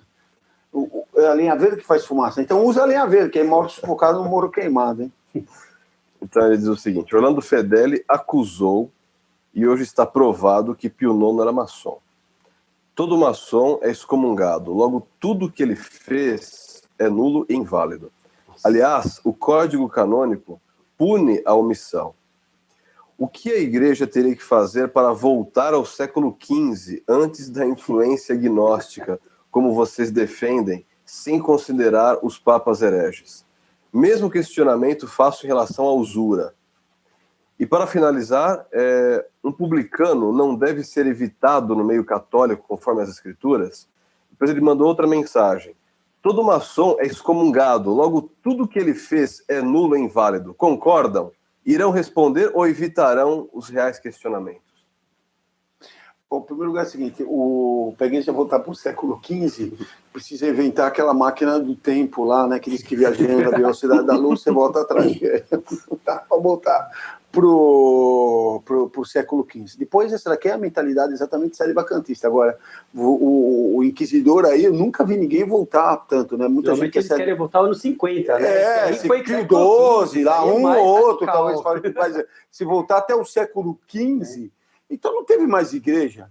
Mas tem igreja católica não é verdadeira. Então o fato de Pio IX não ser maçom não interessa coisíssima nenhuma, porque é óbvio que Deus não pode ter abandonado a igreja durante 5 ou 6 séculos. Isso daqui é uma tolice. Depois também a gnose não começou no século XV. Eu recomendo para você, o inquisidor, ler o artigo do professor que é sobre o pecado de Adão. Como o professor mostra que, na realidade, as ideias gnósticas já estavam presentes no pecado de Adão. O pecado de Adão é um pecado, um pecado de gnóstico. Depois do século XV, teve papa bom, teve como, por exemplo, São Pio X, recente agora, é santo, e teve papa ruim, como Alexandre VI. Tá? Então tem aí uma série de coisas. Então, agora, em relação à usura, puxa, aqui dava para dar ainda uma aula para ele dizer que a questão do dinheiro na Idade Média era muito diferente de agora. O dinheiro na Idade Média tinha valor real. Então, só pedia dinheiro emprestado quem tinha desgraça. Perdeu alguém na família, perdeu a plantação, perdeu a casa, teve uma doença grave. Então, a igreja dizia que era uma exploração da pessoa. Então, não cobrava juros, mas ela emprestava uma quantia e voltava a mesma quantia. Hoje em dia não é assim. O dinheiro virou uma mercadoria. Antigamente não era uma mercadoria. Por isso que a igreja proibia naquele tempo e não proibia agora. Pois Pio IX, ele começou ajudando as teses erradas e maçônicas. Depois se converteu, mudou, e foi um papa excelente, condenou a maçonaria. E depois, ainda que ele fosse maçom, ele não ficou automaticamente excomungado e tudo que ele fez não teve válido. Senão não teria a igreja. A igreja seria uma coisa toda mística. São Pedro, quando renegou a Cristo, deixou de ser papa? Não deixou. 3 dias depois, São João correu antes dele e não entrou para ver Nosso Senhor ressuscitado. Deixou São Pedro entrar na frente, que mostra a autoridade que São Pedro tinha. Eu te recomendaria, inquisidor, ser menos inquisidor e mudar o teu nome, para passar a ser orador. Mas orador não é de ficar fazendo palestra de oratória, não. É de se rezar um pouco mais. Acho que o que está te faltando é oração, viu? Não é você ficar com o dedo apontando para os outros, não, porque esse dedinho seu aí, ó. Vamos para as últimas perguntas do programa de hoje. Pergunta do leitor Pedro de Brasília. Ele diz que quando conversa com amigos a respeito dos erros do Olavo de Carvalho, os amigos dizem que seguem o Olavo só na parte política, como se ele fosse um grande exemplo na parte política, pudessem segui-lo, e não na parte religiosa. Como isso pode influenciar de maneira negativa os católicos que tomam essa decisão? Olha, isso aqui tem o padre Daniel respondeu isso no sermão dele muito melhor do que eu. Ele diz assim, Padre Daniel, no sermão dele, nem direita, nem esquerda, nem centro, sejamos católicos. O Padre Daniel diz o seguinte: muitos católicos se iludem e dizem, né, eu sigo essa direita em política, mas não nas ideias de teologia, de religião ou de filosofia. Ele segue, ora, é claro que a política dessa nova direita, né, do Olavo deriva das ideias tortas em outros pontos, como a filosofia e a religião. Não dá para separar as coisas, não dá para separar a postura política do Olavo da postura, e da postura religiosa e filosófica, porque a postura filosófica, especulativa, teológica dele é o background que dá as diretrizes fundamentais que vão orientar o pensamento político dele, né? Então não dá para separar as coisas. A atuação política, o padre Daniel continua, a atuação política dessa direita é simplesmente um meio rápido de propagar essas ideias erradas e contaminar os católicos com erros graves em todos os âmbitos. A política nada mais é do que a aplicação para a sociedade das concepções filosóficas e religiosas que a pessoa tem. Quem segue a política dessa nova direita seguirá necessariamente a sua filosofia errônea e sua religião errônea, muitas vezes com capa de catolicismo exterior. E ele acabará indo contra a doutrina católica.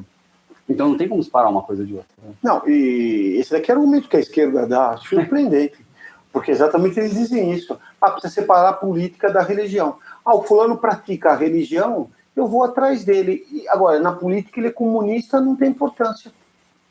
Então, se segue Olavo na filosofia, mas não na religião, podia pegar o pessoal da esquerda até e dizer, eu sigo neles na religião, mas não sigo eles na política. Se é para separar, então eu escolho onde vai seguir. Então, com isso daqui, todo mundo vai para a teologia da libertação. Esse é o grande argumento que se vai atrás de todos esses políticos. Uma vez um padre, um conservador, me dizia a respeito de um desses políticos do PT, não vou dizer o nome, simplesmente porque eu não lembro mais, mas ele dizia, não, fulano de tal é muito bom, quando eu entro no voo, eu vejo lá, esse padre vinha de Brasília, eu vejo que ele reza o terço durante o voo. Ué, quer dizer, o fato dele ter proposto leis contrárias à igreja não tem importância. O importante é que ele rezava o terço durante o voo. Então, o Olavo faz uma filosofia que é conservadora, mas agora, em matéria de religião, ou seja, em matéria de união com Deus, ele tem uma coisa que está completamente contrária da doutrina católica, aí não tem importância. Pô, mas tem essa paciência, não tem dois Olavos, assim como não tem dois Freis Boffes, assim como não tem dois Lula, não tem duas Dilma, e não tem dois Padre Marcelo Rossi. Tenha santa paciência. Nem direita, nem esquerda, como diz o padre Daniel. Por que essas pessoas não se satisfazem lendo os documentos da igreja, né? Claro. Talvez seja mais difícil, né? Em vez de ler o Olavo, né? poderia ler porque não tenha palavrões que tornem, né, divertido, né? Depois tem que mudar de vida, aquele né? discurso dele. Quantos desses a gente vê que, não sei concretamente esse rapaz que mandou a pergunta, mas dessa direita, não vai na missa, não pratica religião, não reza o terço, não tem vida de piedade. O que interessa é a filosofia. Vamos agora para as duas últimas perguntas do programa de hoje. Uma pergunta eu vou dirigir para o professor Alberto e a última para o professor Fernando. Aqui a pergunta do leitor Luiz Alexandre. Boa noite, meu nome é Luiz Alexandre. A pergunta é a seguinte: a paróquia de minha cidade é liderada pelo movimento carismático. Gostaria que vocês falassem acerca da reforma carismática católica e da teologia da libertação, ou seja, um movimento de direita e um movimento de esquerda na igreja. O que deve se ler para aprender mais? Sou um ex-protestante e estou tentando aos poucos entender a verdadeira doutrina da igreja. Eu tenho uma pergunta, nós vamos ter umas 2 horas da manhã para fazer essa explicação. Como é o nome dele, Robson? Desculpa. Luiz Alexandre. Luiz, é o seguinte, fico muito satisfeito, né? E sempre uma. Lembre-se, né, que o nosso Senhor dizia, né, que um pecador que se arrepende dá mais alegria no céu do que 100 justos. Então, uma felicidade para nós receber uma carta de uma pessoa que se converteu. Agora, você pergunta quase um congresso, né? Então, os dois lados têm erros, tá? A TL é mais um lado panteísta, ou seja, identifica a felicidade com o mundo, e um racionalista, enquanto os carismáticos, eles são mais gnósticos, e eles identificam, são contra a inteligência e a favor do sentimento. Então, uma visão mística e completamente descolada da realidade. Então, os dois lados têm erros. talvez você já tenha lido, o que eu te recomendaria para você começar é com o Catecismo Romano, né? Ler o Catecismo Romano, ler a doutrina tradicional básica, ler as encíclicas papais, por exemplo, uma encíclica que vai condenar essas duas correntes, é uma encíclica um pouco mais difícil de ler, mas tranquilo, a Pascendi. A Pascendi é uma condenação muito clara, tanto do lado da teologia da libertação, quanto desse lado carismático.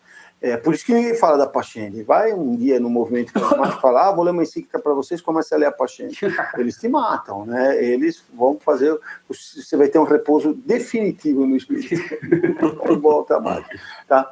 E a respeito de gnose e de panteísmo, essa distinção foi feita pelo professor Orlando em vista dos estudos dele, do grande conhecimento de história que ele tinha. Então, tem um livro publicado por nós que é o Antropoteísmo, a Religião do Homem, te recomendaria para ler. Mas, de fato, o começo é o catecismo. Muito bem, né? Nós vamos chegar à nossa última pergunta, infelizmente. Nós avançamos bastante o horário, tem muitas perguntas que nós recebemos, infelizmente, nós não conseguiremos responder no programa de hoje.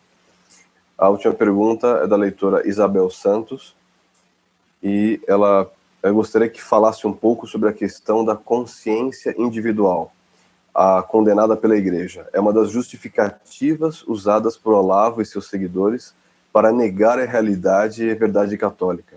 E ainda sobre esse falso ecumenismo defendido por essa nova direita que defende que, em nome de um objetivo comum, por exemplo, contra a esquerda, derrubar o PT, se pode negar a fé católica. Como é que ela chama? Quem vai responder é o Fernando, já falei demais. Isabel Santos. Ela falou de onde ela é? Infelizmente ela não citou o local. Parabéns, hein, Isabel? Ótima visão.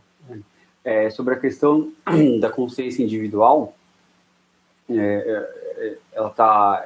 Toda essa questão da liberdade da consciência... Que é uma justificativa para seguir o Olavo. Isso, ela está condenada no sílabus. Eu recomendo que ela leia o sílabus do Pio IX. E do falso ecumenismo. Falso ecumenismo. Falso ecumenismo existe um ecumenismo verdadeiro? O que seria um ecumenismo verdadeiro? É que ela disse que o objetivo de derrubar a esquerda, então se unem para derrubar a esquerda.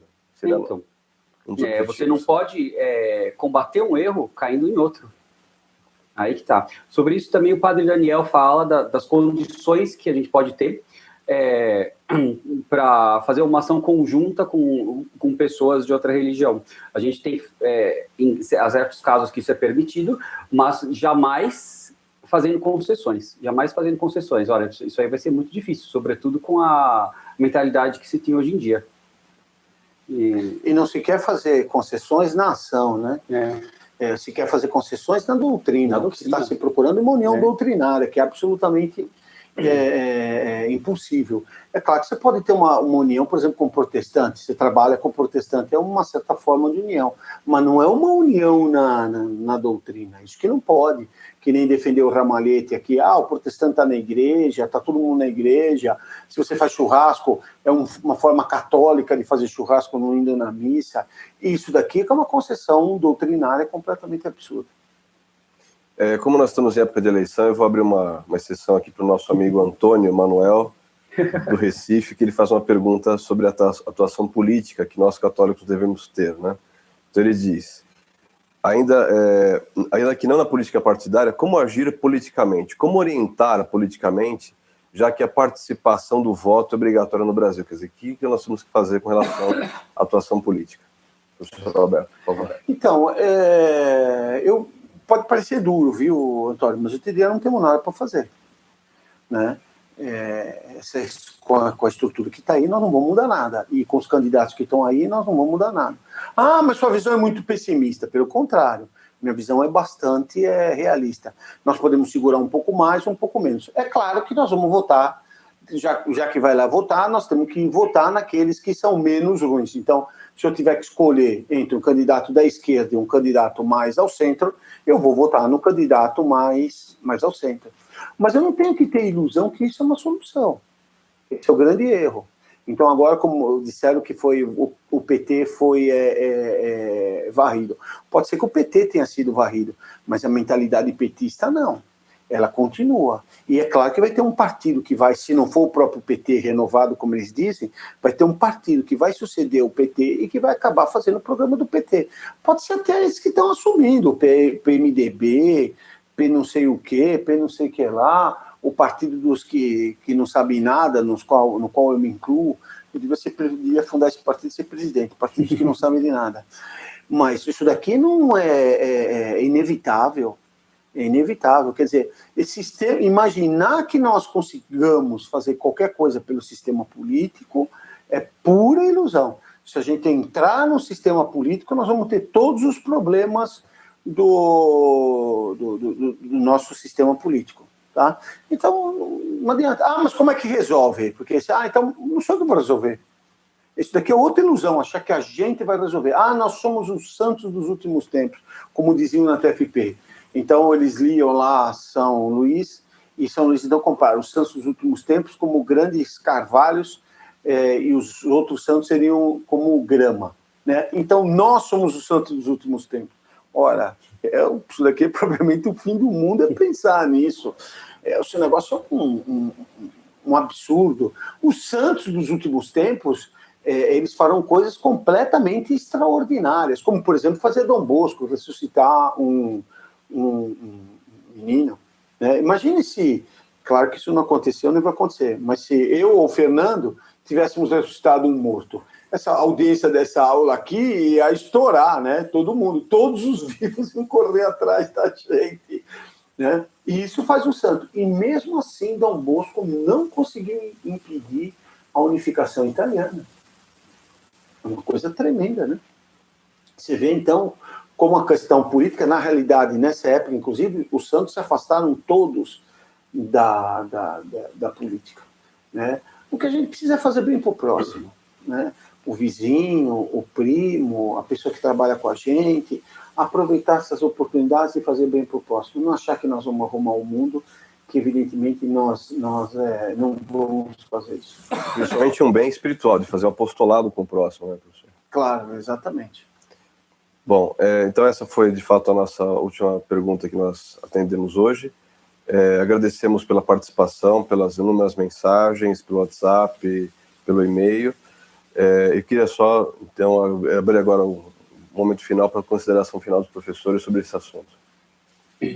Bom, o que eu tinha a falar no final, eu recomendo que, se tem alguém que ficou muito incomodado, que fica muito incomodado com essa oposição que a gente faz a essa direita, que estude os artigos que nós escrevemos e, antes de tudo, leia os documentos da igreja, né? Nos escreva, mas estude os documentos da igreja que nós estamos usando para fundamentar os nossos argumentos. Basta ler a Pascendi, que é facilmente uma pessoa que conhece bem o pensamento do Olavo ou do Eric Voegelin, que ele gosta muito. Basta uma leitura simples da Pascendi Dominici Gregis, de São Pio X, para ver que o pensamento do Eric Voegelin e do Olavo é aquele que está condenado na Pascendi. Não tem que ficar buscando uma desculpa para interpretar aquilo, que aquilo pode ser bem interpretado, não. Está lá condenado. Está lá condenado. Então, eu peço esse esforço para essas pessoas que desapaixonadamente estudem isso que a gente está, esses documentos que a gente está usando para fundamentar os nossos estudos aqui, os nossos argumentos. É isso.